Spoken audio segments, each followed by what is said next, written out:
Hey there, everyone. It's Kristen, and I wanted to do what will probably sound like a rambling note about the Pulpin Paint 2020 class that begins next week, March 19th.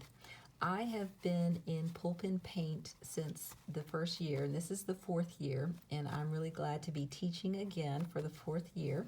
And I have was talking to someone who's in the class, and they're actually my giveaway winner. And in talking to them, I found out they went in the class and looked at everything, like all of the whole year's upcoming classes, and they were a little overwhelmed because there's just so much stuff in there. And so I just wanted to talk about like kind of what to expect, how to navigate Pulpin Paint 2020, and also I wanted to show you some of the things that I've made in my way, I think, based on and inspired by the previous years of Pulpin Paint. So I'm just going to kind of walk through some of the little projects and things that I have done. But I do want to tell you, if you are considering Pulpin Paint, and first of all, you want to know how much information are you going to get for the year. It's a ton of information. There's already a ton of stuff. I think over 30 lessons just in the foundational library. So that doesn't include any of this year's lessons. So there is a lot of information. But if you feel the type of person that gets overwhelmed when you have a lot of stuff, then I do want to tell you the way that I do Pulpin Paint is just you do what you like and you just leave the rest. Okay, so I think of it like a buffet. You can do what you want. Look at each month and just see what looks like fun and just do those. Everything is going to be either pre-recorded or live, and the live sessions are going to be recorded too, so you can do everything really at your leisure all the way through December. So let me just show you some of the things that I've made that have really been inspired by Pulpin Paint. And I'm not going to get into like all of what Pulpin Paint is. I'm just going to leave you a link and you can find out more. But it's just a really great class where we pull cards, pen, journal, and paint, which is art. It doesn't have to literally be painting, but different types of art and a lot of art journaling. So I will tell you for a fact that these 3 decks came out of Pulpin Paint. So if you know me, you know I make oracle decks, tarot decks, and these 3 oracle decks really were kind of born as a result of Pulpin Paint. The first one is my Pep Talk deck, and I really did not have the confidence to draw anything for like a real deck, and doing just a couple of the Pulpin Paint lessons, I just became more confident and not, I wouldn't say confident, I would use the word, I became less I guess pressure. I put less pressure on myself about drawing, and I started to appreciate my own style and started to just see my own style of drawing. So this is a deck that I drew all of the figures here, and I did them in on my tablet. So I didn't draw them by hand on paper. I did this all digitally because I do have people ask me that all the time. I did it in an app called Tayasui Sketches. So like at first when I was doing them, I was like, oh, this is ugly, these are terrible, and then I just gave myself more space just to do whatever came natural. And soon I really enjoyed doing these, and I really liked this style, and I just kept doing more and more and more, and then I realized I was making a deck.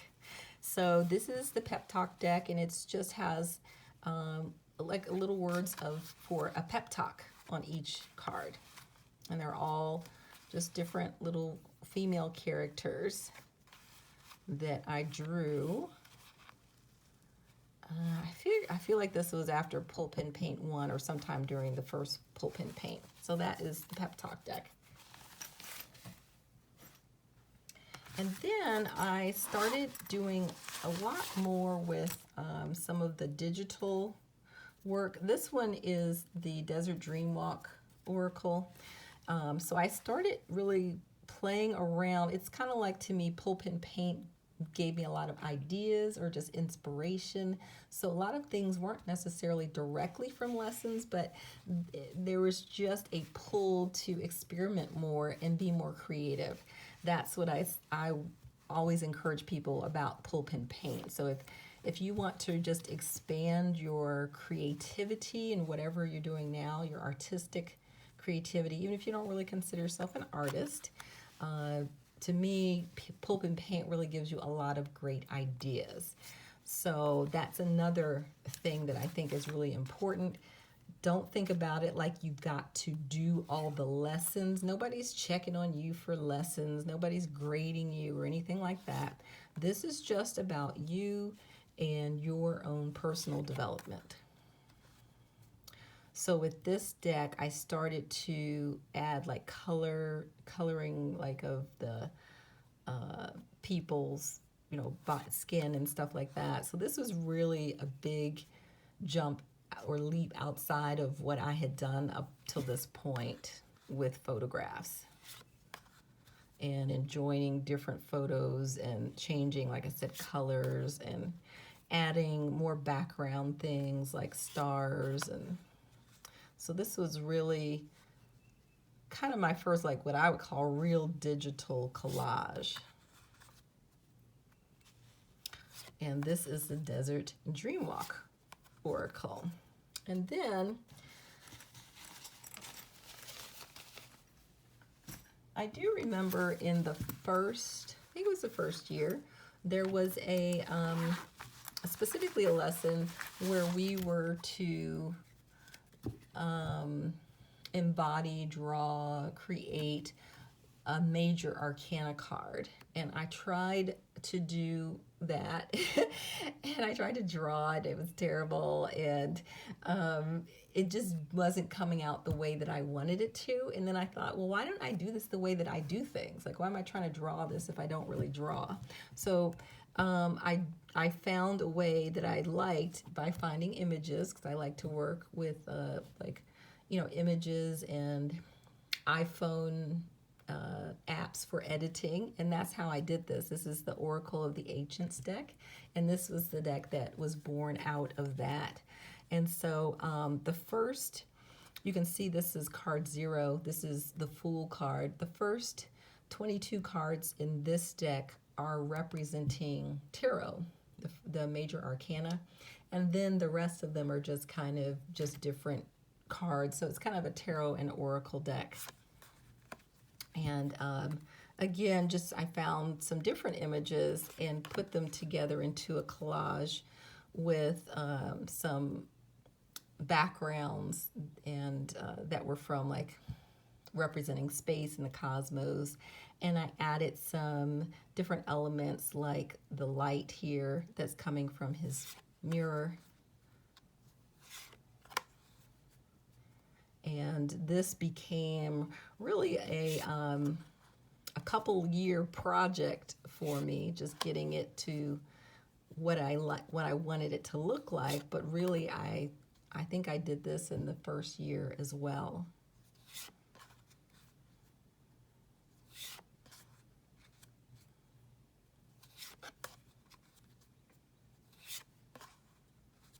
So these are just some of the images. So this one was definitely born out of a specific lesson that we did in Pulpin Paint, and that is the Oracle of the Ancients deck.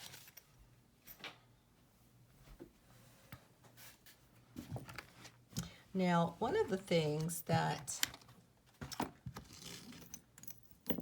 we didn't do this in the class, but I think that my magical playbook concept, a lot of the ideas that I had for creating a magical playbook were inspired by just the creative lessons that we did. So I'm going to give Pulpin Paint a little credit for my magical playbook. And this is one of my magical playbooks that I've made. This is just a version that I've done on the computer. So, and again, this is one of the women that I drew. So these are just some of the pages from my magical playbook. This is a vision board. And then last year I did, let's see, I actually made a section in my magical playbook for some of my PPP lessons. Now, one of the things that I had added was this new moon intention, and then on the other side of the page, full moon intention, because we do a lot of astrology work and a lot of moon work. So we have lessons that are just geared to studying the moon, and that was something I really hadn't studied a lot of before, was just the whole lunar astrology. So I would really have to say that adding more pages and things that relate to specifically just to the moon was definitely influenced by Pulpin Paint. And then we made a Volvel, which I call a magic spinner. And I had been making these, but we also made one in Pulpin Paint. And so it's just a spinner, and mine is based on choosing a deck. This one is based on April Miller McMurtry's The Moon is My Calendar. She's been one of the teachers. I think she's a teacher again this year. And so this is from a lesson that she led, and it is a moon mandala.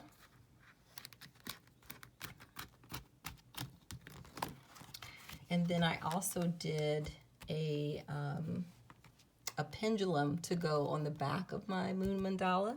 And we did have a class on using pendulums and dowsing.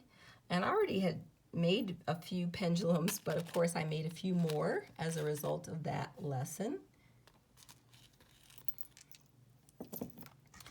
And we do, we work with Ruth McCants, who teaches most of the astrology classes and lessons in Pulpin Paint. And again, I've studied astrology for a number of years, but because we do so much astrology in Pulpin Paint, it really put astrology up front for me. And so a lot of the magical playbook things are more astrology based. So these couple of pages I made, they were just inspired. They weren't necessarily based on a specific lesson, I don't think, but these were just pages in the magical playbook. Pull one out so you can see it up this way.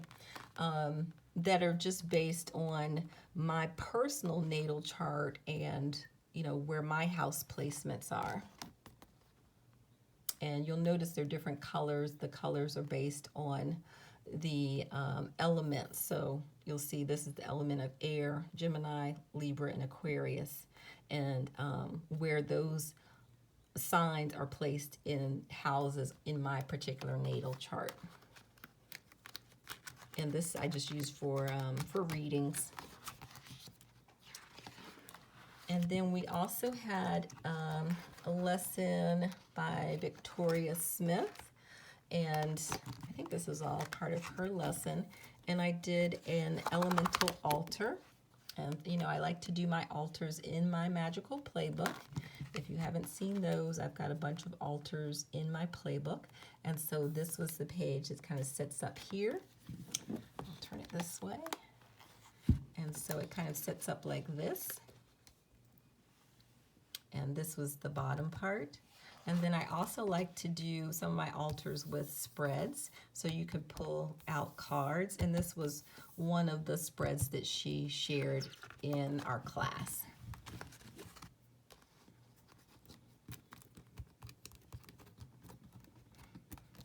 And what I want to say too is that everything that you're seeing that I'm sharing isn't necessarily the way we were taught to do it in the lesson. So I have no problem doing things my way. So if, I just want to encourage you to do the same thing. You don't have to do it the way that it's being shown to you. You can do the lesson in whatever way works for you. We also had a lesson, I think it was from Denise Daffra, and this was my interpretation of it, to make these little women as a little fold out. And this is, again, a project. I don't think I've ever made this before. I just thought it would be really cute to make, and I just tried it, and I was able to do it, and I added some doodles, did a little doodle practice here. And this was, again, not the way that the lesson was shown, but this was my interpretation of it. So I do want to encourage you that if you don't consider yourself really artsy, just you could do all these as a written exercise. To me, there's always a way that you can make the lesson your own. We had a lesson on spirals, and so this was my interpretation of that. And then I also added, for a period of time, I did a magical playbook planner section for one of the months. This was the beginning month last year, March 2019, and I did some PPP work, but magical playbook planner style. And so a lot of times, again, there might be art journaling, and I really don't do art journaling, but I do this. So this was my way of pulling everything together and pulling together all the lessons and what we learned, and just kind of cutting and pasting things and writing things that kind of stood out from our study sessions and stuff like that. So again, I just want to stress, you can do it whatever way you want to do it. So those were some things, just highlights from my magical playbook. I also think that this little kind of doll set became the spirit dolls that I've made. And so that's what I want to say, that everything for me with PPP has just generated a lot of other ideas. And so if you think about the lessons like that, it's just idea generators for you, whether you are working primarily in the divination side or primarily in more the art side or journaling side. To me, there's always something that you can use in PPP just from an idea generation standpoint, and that's really up to you as to how far you take that. One of the things that that Kyla does, Kyla Givehand is the hostess, and she is the one who's curating the whole class and inviting the teachers and putting everything together. She makes books, and so you will learn how to make a handmade journal, and you can use that for all of your pull pen paint notes. And I just want to tell you, I will say I have been totally against making a book. I was always like, that looks like a lot of work. And just recently, I decided to make this. This wasn't necessarily one we did in class. It was just one that I was working on myself. And I know it was because we make so many books in class. And I've always been like, nah, I'm not going to make that. But I made this one just based on what I've learned from seeing all the other lessons in class. And I was just kind of making one to see how I could make one. So this is really a traveler's notebook style book with different pages from just different cardstock that I had. And it's got 3 traveler's notebooks in it. I've rounded the corners. I'm so happy with myself for rounding the corners. That's like something new to me. Rounded the corners, laminated this, put it together, and you can tie it up here. So this was definitely inspired by pulpin paint because there's no way I would be making a book otherwise. So that's something. Then we also did an exploration of the Wild Unknown deck. And I put together this, this little booklet as a way to study. So just showing you a few pages from that. And I think there is, I don't know if there's a Wild Unknown study for everyone. It might be on the plus level or the deep dive level. But these are just some of the pages and, you know, kind of just learning about the deck. I will also be co-facilitating with Kyla a tarot deck study, like a 53-day tarot deck study. I think that's only in the plus, though, the plus level. So if you're interested in it, you might want to look at the plus level. But that's something I will be doing with Kyla this year. I also wanted to show you this. And this is based on a lesson on portable altars by Monica Moran, who goes by The Creative Beast. And this is kind of my interpretation of the lesson. And you open it up. This was a little box for like mints, I think, or some homeopathic medicine. You open it up, and inside I have a miniature deck. This is the Spirit Keepers Tarot by Benebell. It's actually not all the cards. They're just some of the cards that I made. I think all the minors. And then inside, pair of dice. There is another pendulum, a crystal stone, and then inside you can roll the dice and do a reading. So the way that this works is you can see 2, 3, 4, 5, 6, 7, 8, 9, 10, 11, and 12. So what you do is you roll the dice. First of all, you can set this up. This is kind of like your altar stand.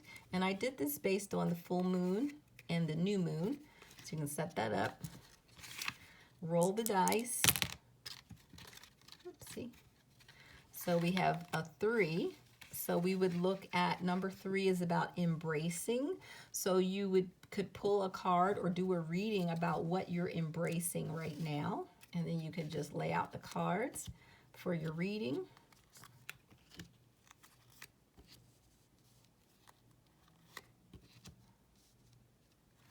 And, you know, I always use the crystal for magnifying or for directing energy. So however you want to use that. And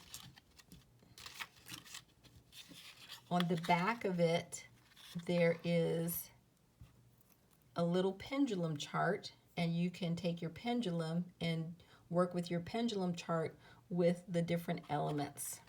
So again, this was definitely inspired by a lesson, that altar lesson that Monica did. And it's just a really fun, cute little thing that, so surprising that all of this stuff fits in here. And I tried to make it so there's so many different things that you can do with all of the different sides as well. So I just wanted to show you guys the things that I've done in terms of pulpin paint, you know, what I have been inspired to work on. And I do want to just say that if you're on the fence because you're not sure if there's going to be enough there for you, I would just say if you are a creative person, if you want to enhance your creativity, then there's something that's going to be in there for you. There's definitely something in there for you. There's so many great teachers from all really walks of life, like different areas that they teach. We've got really, I've seen some of the teacher roster, you know, I've seen all the teachers, and just some really notable people I think that you might be surprised to find in Pull Pen Paint this year.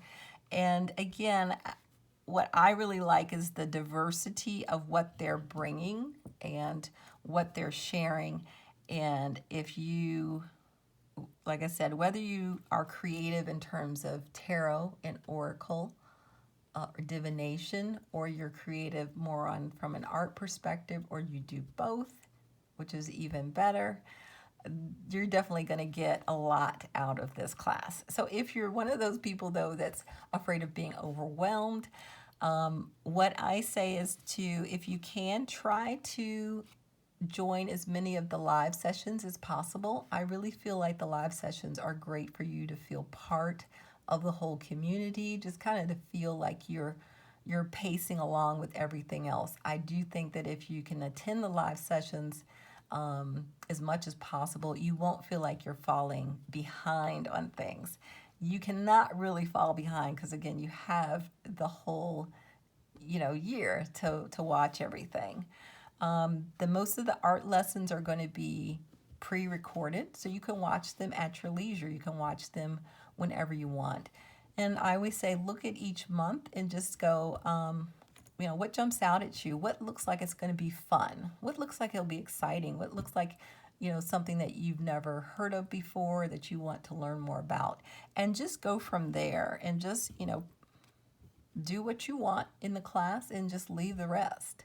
So I hope that if you've had questions about Pull Pen Paint, that you feel like you got some of those questions answered, and you can always just ask me, or you can ask Kyla Givehand, who is the sponsor of the class, the host of the class, whatever questions you have. I've been there for 4 years, so I can probably answer questions too. But just don't hesitate to ask if you're kind of on the fence and you want to join us for this journey.